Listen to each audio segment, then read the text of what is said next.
વિદ્યાર્થી મિત્રો, આપણે પદ્ધતિસર અભિગમ અને પ્રાદેશિક અભિગમની સૈદ્ધાંતિક સમજ મેળવ્યા પછી આપણે ત્યાર પછી પદ્ધતિસર અભિગમના આધારે જે ભૂગોળની શાખાઓ પડે છે તે શાખાઓનો આપણે અભ્યાસ કરીશું. સૌપ્રથમ છે તે ભૌતિક ભૂગોળ. ભૌતિક ભૂગોળને 5 પેટા વિભાગોમાં વહેંચવામાં આવે છે. 1. ભૂસ્વરૂપ વિજ્ઞાન.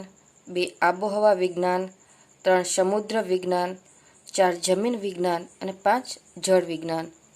સૌપ્રથમ આપણે જોઈએ તો ભૂ સ્વરૂપનું વિજ્ઞાન. તો આ ભૂ સ્વરૂપના વિજ્ઞાનની અંદર પૃથ્વી સપાટી સ્તરના ભૂમિ સ્વરૂપો, તેમનું વિતરણ, તેમની ઉત્પત્તિ અને પ્રકાર વિશે માહિતી આપવામાં આવે છે. કે આ ભૂ સ્વરૂપના વિજ્ઞાનની અંદર પૃથ્વી સપાટીના સ્તર ઉપર જેટલા પણ ભૂમિ સ્વરૂપો આવેલા છે તેમનું પહેલાં વિતરણ કરે છે. ત્યારબાદ તેની ઉત્પત્તિ કઈ રીતના થઈ હતી તે અને તેમના પ્રકારો વિશે આ માહિતી ભૂ સ્વરૂપ વિજ્ઞાન આપે છે. ત્યારબાદ આબોહવા વિજ્ઞાન. આબોહવા વિજ્ઞાનની અંદર વાતાવરણના સ્તરો, ઋતુઓ, આબોહવાના ઘટકો અને તત્વો જેવા કે તાપમાન, હવાનું દબાણ, પવનો, વૃષ્ટિ એટલે વરસાદ, વાદળા, ચક્રવાત તથા સ્થાનિક પવનો વગેરેનો અભ્યાસ આ આબોહવા વિજ્ઞાનની અંદર થાય છે. નંબર 3. સમુદ્ર વિજ્ઞાન. સમુદ્ર વિજ્ઞાનની અંદર મહાસાગરોની ઉત્પત્તિ, ભરતી ઓટ, મહાસાગરોની ઊંડાઈ, તેના સ્થાન, મહાસાગરોના પ્રવાહો, સમુદ્ર તળનું ભૂપૃષ્ઠ, સમુદ્ર જળની ક્ષારતા ઉપરાંત મહાસાગરોની માનવ જીવન પર અસરોનો અભ્યાસ તો સમુદ્ર વિજ્ઞાન કરે છે. એટલે કે મહાસાગરોની ઉત્પત્તિ કઈ રીતના થઈ, તે ઉપરાંત દરિયાની અંદર ભરતી ઓટ આવે છે તો કેવી રીતના થાય છે, મહાસાગરોની ઊંડાઈ, તેનું સ્થાન ક્યાં આવેલું છે, તેમના પ્રવાહો કેવા છે, તેમજ સમુદ્ર તળનું ભૂપૃષ્ઠ એટલે કે ભૂસપાટી કેવી છે, તેમની ક્ષારતા ઉપરાંત આ બધા મહાસાગરો છે તેમની માનવ જીવન પર કેવી અસર થાય છે, તો બધી બાબતોનો અભ્યાસ આ સમુદ્ર વિજ્ઞાનની અંદર થાય છે. ત્યારબાદ છે જમીન વિજ્ઞાન. તો આ જમીન વિજ્ઞાનની અંદર જમીનના પ્રકાર, કાળી જમીન છે, રાતી જમીન છે, તે ઉપરાંત આ જમીનનું નિર્માણ કઈ રીતના થાય છે, તેના વિતરણ અને તેના લક્ષણો અને આ તેની ઉપયોગિતાનો અભ્યાસ તો આ જમીન વિજ્ઞાનની અંદર થાય છે. નંબર 5. જળ વિજ્ઞાન. જળ વિજ્ઞાનની અંદર મહાસાગરો, સમુદ્રો, નદીઓ, સરોવરો, હિમનદીઓ વગેરે જળરાશિની ભૂમિકાનો અભ્યાસ કરે છે. કે જળ વિજ્ઞાનની અંદર જ્યાંથી જળ પ્રાપ્ત થાય છે, જે મહાસાગરો છે, સમુદ્રો છે, નદીઓ, સરોવરો, હિમનદીઓ વગેરેની જળરાશિની ભૂમિકાનો આ અભ્યાસ તો આ જળ વિજ્ઞાનની અંદર થાય છે. પદ્ધતિસર અભ્યાસના અભિગમના આધારે ભૂગોળની બીજી શાખા એ છે માનવ ભૂગોળ.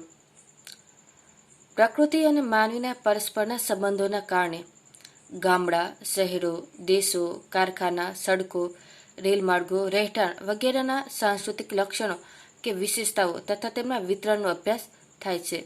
કે માનવ ભૂગોળની અંદર શું થાય છે, તો પહેલાં તો પ્રકૃતિ અને માનવી વચ્ચેના સંબંધોને કારણે જે ગામડાઓ, શહેરો, દેશો જે રચાયા છે, તે ઉપરાંત કારખાના, સડકો, રેલમાર્ગો, રહેઠાણ આ વગેરેના તેમના લક્ષણો અને તેમની કઈ કઈ વિશેષતાઓ છે, વિશેષતાઓ તથા તેમના વિતરણનો અભ્યાસ તો માનવ ભૂગોળની અંદર થાય છે.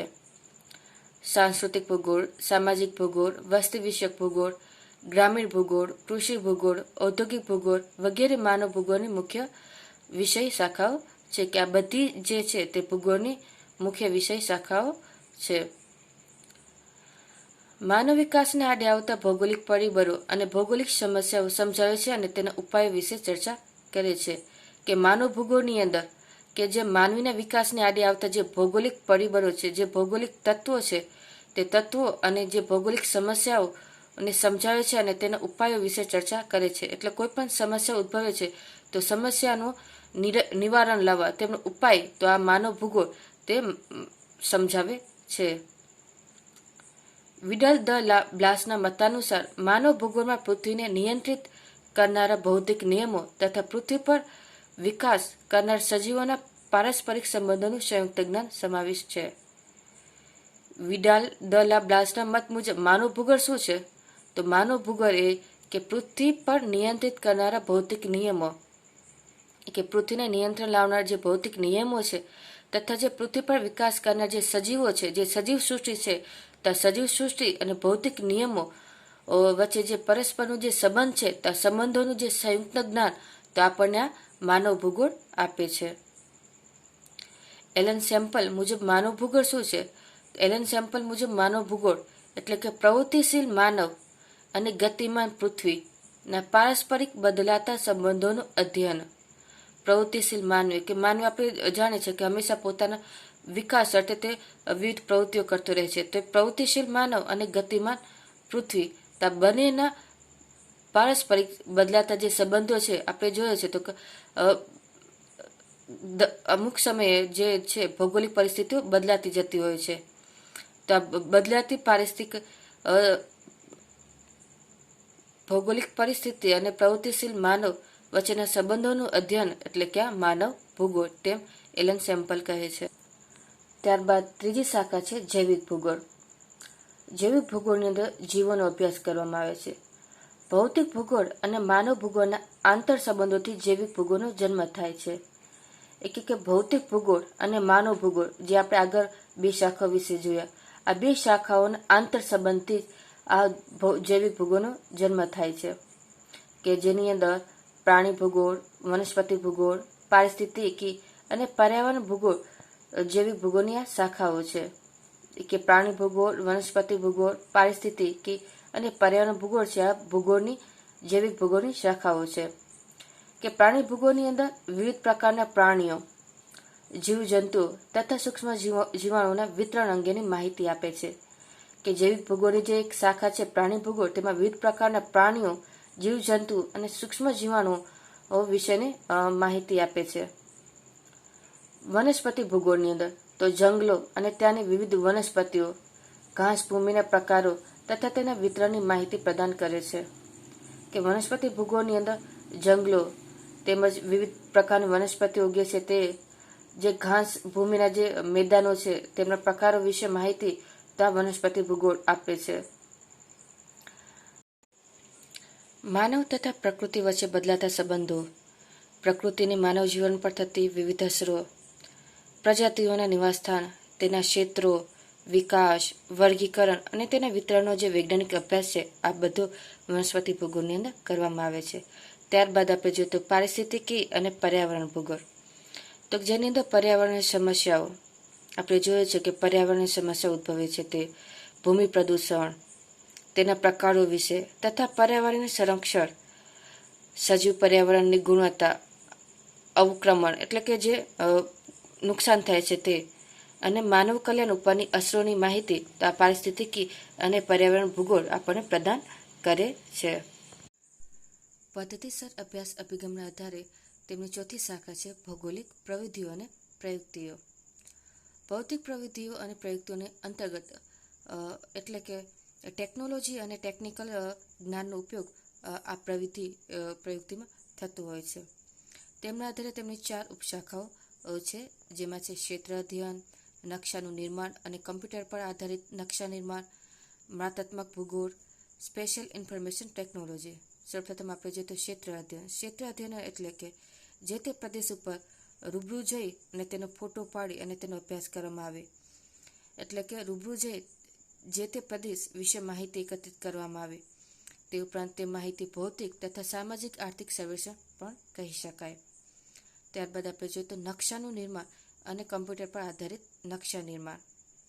આપણે ક્ષેત્ર અધ્યયનમાં જોયું તો કે જેમાં આપણે રૂબરૂ જે ફોટો પાડી અને તેનો આપણે અભ્યાસ કરીએ છીએ. તો રૂબરૂ જે અભ્યાસ કરવામાં આવે છે ત્યારબાદ તેના આધારે આપણે કાગળ પર સ્કેચ બનાવીએ છીએ અને તેના આધારે આપણે નકશા તૈયાર કરીએ છીએ. તો નકશાનું નિર્માણ તેમજ આપણે કૃત્રિમ ઉપગ્રહોના આધારે પણ આપણે નકશાઓ બનાવી શકીએ છીએ. તો તેના દ્વારા પણ આપણે જ્ઞાન મેળવી શકીએ છીએ, જે આપણે ઉપયોગી બને છે. ત્યારબાદ આવે છે માત્રાત્મક ભૂગોળ. માત્રાત્મક ભૂગોળ એટલે કે આંકડાકીય ભૂગોળ. આપણે ભૂગોળની અંદર ઘણી બધી એવી આંકડાકીય બાબતોનું ભૂગોળમાં અધ્યયન કરવામાં આવે તો તે આપણને મદદરૂપ થાય છે, જેને આપણે માત્રાત્મક ભૂગોળ કહી શકીએ. ત્યારબાદ આવે છે સ્પેશિયલ ઇન્ફોર્મેશન ટેકનોલોજી. આ સ્પેશિયલ ઇન્ફોર્મેશન ટેકનોલોજીની અંદર 3 પ્રકારની ટેકનિકોનો ઉપયોગ થાય છે, જેમાં GIS, GPS અને LIS. સૌપ્રથમ તો GIS નું ફૂલ ફોર્મ જોઈએ તો જિયોગ્રાફી ઇન્ફોર્મેશન સિસ્ટમ. એટલે કે આ જિયોગ્રાફી છે જે આપણે વિવિધ ઇન્ફોર્મેશન માહિતી મેળવવા માટે આ ટેકનિક છે તે ઉપયોગી બને છે, જે GIS છે. ત્યારબાદ આપણે જોઈએ તો જીપીએસ વિશે આપણે બધા માહિતગાર જ છીએ. આપણે કોઈ પણ વ્યક્તિ કોઈ ચોક્કસ સ્થળે ઊભું છે તો તે આપણે જીપીએસ દ્વારા આપણે શોધી શકીએ છીએ. આ જીપીએસનું ફૂલ ફોર્મ છે તો ગ્લોબલ પોઝિશનિંગ સિસ્ટમ. ત્યારબાદ છે LIS એટલે કે લેન્ડ ઇન્ફોર્મેશન સિસ્ટમ, એટલે કે જમીનની ટેકનોલોજી વિશે માહિતી આપણે LIS દ્વારા મળે છે. ત્યારબાદ પ્રાદેશિક અભિગમ આવે છે. તો પ્રાદેશિક અભિગમની જે મુખ્ય ઉપશાખાઓ તો આ નીચે મુજબ છે: પ્રાદેશિક અધ્યયન, પ્રાદેશિક વિશ્લેષણ, પ્રાદેશિક વિકાસ અને પ્રાદેશિક આયોજન. આપણે આગળ જોયું હતું પ્રાદેશિક અભિગમ એટલે કે કોઈ પણ એક ચોક્કસ પ્રદેશ અને અભ્યાસ કરવામાં આવે છે, જેમાં આ પ્રદેશની તમામ ભૌગોલિક બાબતોને આવરી લેવામાં આવે છે, કે જેમ કે કોઈ પણ ચોક્કસ પ્રદેશનું વાતાવરણ, ત્યાંનું હવામાન, તાપમાન, કૃષિ, ઉદ્યોગો, માનવીય પ્રવૃત્તિઓ, બધી બાબતોનો અભ્યાસ તો પ્રાદેશિક અભિગમની અંદર આવે છે, જેમના 4 ઉપશાખા છે: પ્રાદેશિક અધ્યયન, પ્રાદેશિક વિશ્લેષણ, પ્રાદેશિક વિકાસ અને પ્રાદેશિક આયોજન. ત્યારબાદ આપણે જોઈએ તો ભૂગોળનું મહત્વ, એટલે કે ભૂગોળ આપણને કઈ રીતના ઉપયોગી બને છે તેની ઉપયોગિતા જોઈએ. તો વ્યક્તિ નિર્માણ માટે અથવા માનવીના સશક્તિકરણ માટે ભૂગોળનો અભ્યાસ અનિવાર્ય છે, કે વ્યક્તિનું નિર્માણ કરવા માટે અથવા તો માનવીના જે સશક્તિકરણ કે તેમની શક્તિઓના વિકાસ માટે આ ભૂગોળનો અભ્યાસ અનિવાર્ય બને છે, જેમાં ખેતી હોય, વેપાર હોય, પરિવહન હોય, ઉદ્યોગોની સ્થાપના માટે અને તેના વિકાસનો ખ્યાલ મેળવવા ભૂગોળનું જ્ઞાન ખૂબ જ જરૂરી મહત્વનું બને છે. કે જેમ કે ખેતીને લગતા, જેમ કે ખેતી વિશે આપણે માહિતી મેળવી હોય તો આપણે ઋતુ પ્રમાણે પાક વાવવો પડે. આપણે ચોમાસાનો પાક શિયાળામાં વાવી દઈએ તો આપણે ખેતી બરાબર થતી નથી. તો વિષયની માહિતી મેળવવા તો આપણે ભૂગોળનું જ્ઞાન જરૂરી છે ખેતી કરવા માટે. તેમાં વિવિધ વ્યાપાર છે, પરિવહન છે, ઉદ્યોગો છે, તેની સ્થાપના માટે, તેમના વિકાસ માટે આપણને ભૂગોળનું જ્ઞાન ખૂબ જ મહત્વનું બને છે. માનવ જીવનના વિવિધ પાસાને સમજવામાં, માનવ સમાજના સાંસ્કૃતિક વારસાનું પૃથ્થકરણ કરવા, ઐતિહાસિક ઘટનાઓને સમજવા અને વર્તમાન વૈશ્વિક સમસ્યાઓ હલ કરવા પર ભૂગોળ છે પાયાનું જ્ઞાન પૂરું પાડે છે. એટલે કે માનવ જીવનના વિવિધ પાસાને સમજવા માટે, માનવ સમાજના જેટલી પણ સાંસ્કૃતિક વારસા છે તેમનું પૃથ્થકરણ કરવા માટે, તેમને અલગ અલગ વિભાગની અંદર વર્ગીકૃત કરવા માટે, તેમજ અમુક જે ઐતિહાસિક ઘટનાઓ બને છે, તેમજ વૈશ્વિક જે સમસ્યાઓ છે તે સમસ્યાના હલ માટે, તેમનું નિવારણ લાવવા માટે પણ આપણે ભૂગોળ છે તે પાયાનું જ્ઞાન પૂરું પાડે છે. એટલે કે મહત્વની માહિતી આપણને ભૂગોળ દ્વારા મળે છે. વ્યક્તિમાં આંતરરાષ્ટ્રીય સમજ વિકસે, વિશ્વ બંધુત્વની ભાવના કેળવાય, રાષ્ટ્ર માટે પ્રેમ પ્રગટે, રાષ્ટ્રીય ગુણો વિકસે વગેરે મૂલ્યોના સંવર્ધન અને વિકાસ માટે ભૂગોળ મહત્વની ભૂમિકા ભજવે છે. કે વ્યક્તિમાં આંતરરાષ્ટ્રીય સમજ વિકસે, આપણે કોઈ એક પ્રદેશને વિદેશની અંદર ગયા ન હોય, જેમ કે આપણે અમેરિકા ગયા નથી પણ આપણે અત્યારે અમેરિકા વિશે ઘણી બધી માહિતી છે, તો તે માટે એટલે કે આપણે આંતરરાષ્ટ્રીય સમજ વિકસે, વિશ્વ બંધુત્વની ભાવના કેળવાય, એટલે કે વિશ્વ ભાઈચારાની ભાવના કેળવાય, આપણા રાષ્ટ્ર પ્રત્યે, આપણા દેશ પ્રત્યે પ્રેમ ઉપજે, આપણા જે રાષ્ટ્રીય ગુણો છે આપણી અંદર વિકસે, તો આ બધા માટે આપણને ભૂગોળ છે તે મહત્વની ભૂમિકા ભજવે. ભૂગોળના વિવિધ પ્રકારના નકશા, પૃથ્વીનો ગોળો અને પ્રાકૃતિક તથા ભૌતિક તત્વોના નિરીક્ષણની કળા વ્યક્તિમાં વિકસે છે. એટલે ભૂગોળ દ્વારા છે આપણે વિવિધ પ્રકારના નકશા છે તેને આપણે ઓળખતા શીખીએ છીએ. એ નકશા દ્વારા આપણે માહિતી મેળવી શકીએ છીએ. તે ઉપરાંત પૃથ્વીના ગોળા વિશે તેમજ ત્યાં કેટલી પણ પ્રાકૃતિક તથા ભૌતિક તત્વો છે તેનું નિરીક્ષણ કરી અને આપણે માહિતી મેળવી શકીએ છીએ. અને આ કળા છે તે આ ભૂગોળ દ્વારા જ આપણે વિકસાવી શકીએ છીએ. ભૌતિક ભૂગોળના અભ્યાસ વડે માનવીની આર્થિક પ્રવૃત્તિઓ, સિદ્ધિઓ અને નિષ્ફળતાઓ જાણી શકાય છે. કે આ ભૌતિક ભૂગોળના આધારે આપણે માનવીની આર્થિક પ્રવૃત્તિઓ છે, જેમ કે પરિવહન છે, ઉદ્યોગો છે, કૃષિ છે, આ બધી પ્રવૃત્તિઓના આધારે આપણે સિદ્ધિ અને નિષ્ફળતાઓ આ ભૂગોળ દ્વારા આપણે જાણી શકીએ છીએ. કુદરતી આપત્તિઓ જેવી કે ભૂકંપ, ભૂમિપાત, વાવાઝોડું, પૂર કે દુષ્કાળ સાથે પર્યાવરણ સુરક્ષા અને સંવર્ધન અંગેનું જરૂરી માર્ગદર્શન પણ આ ભૂગોળના અભ્યાસ દ્વારા આપણે મળે છે. કે કોઈ પણ કુદરતી આપત્તિ આવે છે તો આપત્તિ કેવી રીતે બને છે, આપત્તિ દરમિયાન આપણે કઈ કઈ બાબતો ધ્યાનમાં રાખવી જોઈએ તે બધી વિશે માહિતી તો આપણે ભૂગોળનો અભ્યાસ દ્વારા જ આપણે માહિતી મેળવી શકીએ છીએ. વસુધૈવ કુટુંબકમ અર્થાત સમગ્ર વિશ્વ એક પરિવાર કે કુટુંબ છે તેવી ભાવના આ ભૂગોળના અભ્યાસ દ્વારા જ આપણે ચરિતાર્થ કરી શકીએ છીએ કે ભૂગોળના અભ્યાસ દ્વારા જ આપણે આ બધું ગ્રહણ કરી શકીએ છીએ કે આપણું વિશ્વ એક પરિવાર છે. વ્યક્તિમાં સૂક્ષ્મ અવલોકન કરવાની, તારણો કાઢવાની, નિર્ણયો કરવાની અને યોગ્ય અભિપ્રાયો બાંધવાની વગેરે માનસિક શક્તિઓનો વિકાસ તો ભૂગોળ દ્વારા સરળ બને છે કે જે વ્યક્તિને ભૂગોળનું જ્ઞાન હોય છે, માહિતી હોય છે, તે આ સૂક્ષ્મ અવલોકન કરી શકે છે કે નિરીક્ષણ દ્વારા તે પ્રદેશ વિશેની માહિતી એકત્રિત કરે છે અને તેના આધારે તારણો કાઢી અને નિર્ણયો લઈ શકે છે. તો આ બધી જે માનસિક શક્તિઓ છે તે ભૂગોળ દ્વારા જ વ્યક્તિમાં વિકસે છે. ભૂગોળ નાગરિકને વિશ્વ નાગરિક બનાવે છે. એટલે ભૂગોળ છે જે તે પ્રદેશનો કે રાજ્યનો નાગરિક નથી બનાવતો પણ તેને વિશ્વનો નાગરિક બનાવે છે અને તેના દ્વારા તે રાષ્ટ્રીય સમસ્યાઓ છે તે સમસ્યાનો સમજી શકે છે અને તેને ઉકેલ લાવવામાં પોતાનું યોગ્ય યોગદાન આપી શકે છે કે તે સમસ્યાઓનું નિવારણ લાવવા પોતાનો યોગ્ય ઉકેલ આપી શકે છે. અને આમ ભૂગોળનું જ્ઞાન આપણને ખૂબ જ મહત્વનું બને છે. આ ભૂગોળ આપણને વિવિધ રીતે ઉપયોગી બને છે. વિદ્યાર્થી મિત્રો, અહીં આપણો પ્રથમ પાઠ છે એ પૂર્ણ થાય છે. Thank you.